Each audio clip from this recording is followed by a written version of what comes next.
So nomads are creative, imaginative, and innovative people who can work anytime, anywhere, and with just about anybody. And nomads can really be anybody any age. There's no age, lower age limit or upper age limit. As soon as you have knowledge you can apply contextually, go for it. Leverage your personal knowledge, contextually apply what you know. Motivated to collaborate rather than compete. Purposefully use new technologies. This is something that the schools are having a hard time figuring out. We all want the latest computers and latest gadgets, but we do not know what we're using them for. Nomads figure this stuff out. How do you leverage technologies to help you solve your personal problems? They share what they know. They learn to learn, unlearn, and adopt new ideas as necessary. I think that's a great advantage that the democratic education community has. Thrive in non-hierarchical organizations. Learn continuously. And they're not afraid of failure. Because by messing up, that's one of the best ways that we learn. So the idea of a career, this is my definition, which is no definition, saying it's depreciated, is the idea of having a career now is a bit archaic. Now it's up to each of us to define our own work and define ourselves. So nomads differentiate their jobs from their work. They used to be indistinguishable, it used to be one and the same, but jobs or positions, or gigs or other forms of employment, but work is something that is longer term in scope. It's something that's more personal to you. Work is something that creates meaning for you. My work is to do this, your work is to do that. We take on different jobs here and there. So a career is something that really carries you throughout life, but a work is a collection of activities that is backed with elements that are purposive at a very personal level for us. And the results of the nomad's work is their responsibility as well. So, to quote John Hall from King Missile, I want to be different, like everybody else I want to be like. So, if you remember, back at King Missile, it's a band from the 1960s. But if you remember back in the 1960s, we sent people to the moon. And we had NASA scientists that were, essentially dressed up in office uniform, pocket protector, tie, it's kind of a nerdy uniform. And they're not quite as straight-laced and nerdy anymore. Is that NASA has also changed the game for Society 3.0. That would want to be different just like everybody else. And this is Bobak Tverdovsky. He doesn't show up very well at NASA. He's got a mohawk, landed a rover on Mars last month. Not last month, last year. So nomads stand out, and so should you. So when you start looking at what this means for learning spaces in nomadic learning, that meaning can no longer really, or should no longer be dictated to us, but rather it's something that's socially constructed and contextually reinvented. Technology, when I went to school, technology was confiscated at the classroom door.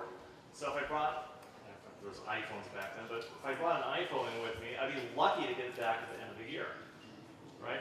More likely than sold at a school fundraiser, or just given to police, or who knows what.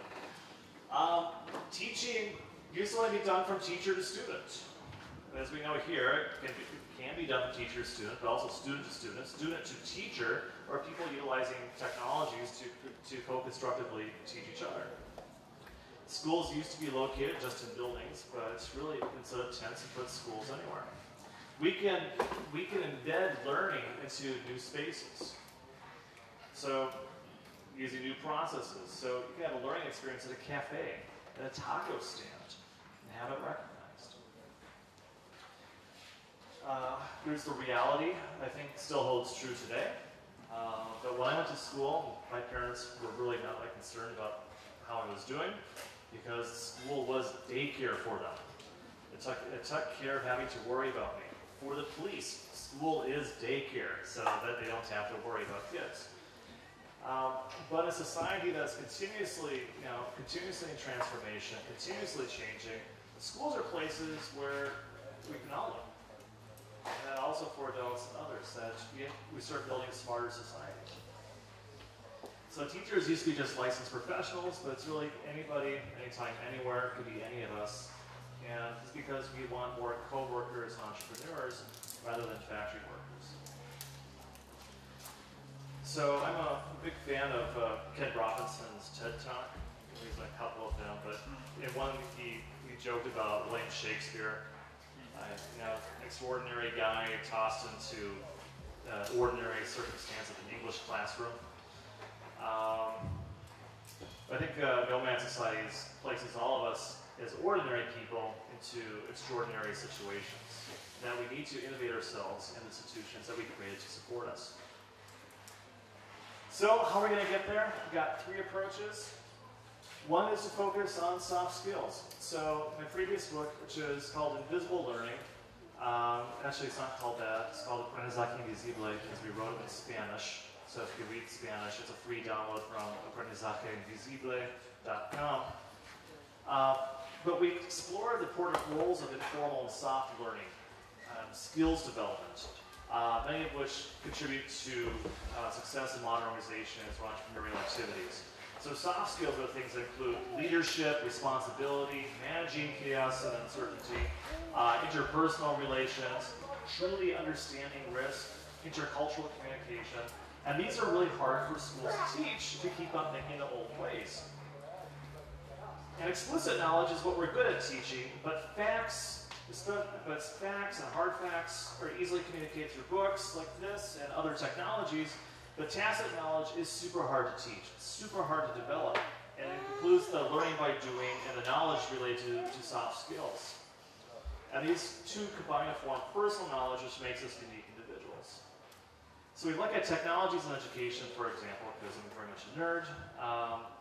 We really need to focus on personal skills development, and which means we have to start thinking of how to use tools to enhance our tacit knowledge development rather than the whats. We need to create new ecologies of options, and I think this is where EUDEC has a role.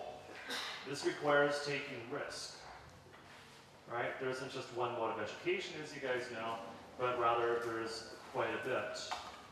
And we identify schools, help create schools, because the problem is that we're so adverse to risk in education as societies that we very rarely ever do anything at all. And so we run the risk of nearly failing university. And we need to reinvent our relationships with technologies. We've been too much within the education world consumers of technologies rather than producers. And maybe we can at least become prosumers, and people produce and consume. And so we get away from the habits of using new technologies to do the same old shit. We can start doing new stuff too. And we need vision. To make all this happen, we really need vision. And to me, it seems that we have a global crisis. We don't know really where we want to go, and our vision for the future just isn't as clear as it used to be. So we need to start really thinking about where we want to be in the future. We have to start engaging our communities. We have to start engaging our MPs and other leaders so we know where to focus our investments.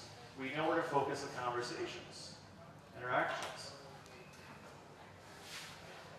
And this is from an interview posted on educationfutures.com last September, and it's maybe a little snarky for a comment, but Anya comments, she's a writer for Fast Company. She has a large audience, and she wrote a book called DIY You, Do It Yourself University.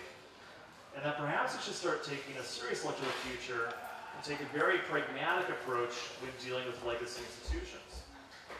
Because remember, the Roman Senate continued to meet for nearly 200 years after the fall of the Roman Empire. Right? Gotta start building the future today. Because the bottom line is that 1.0 schools cannot teach 3.0 kids.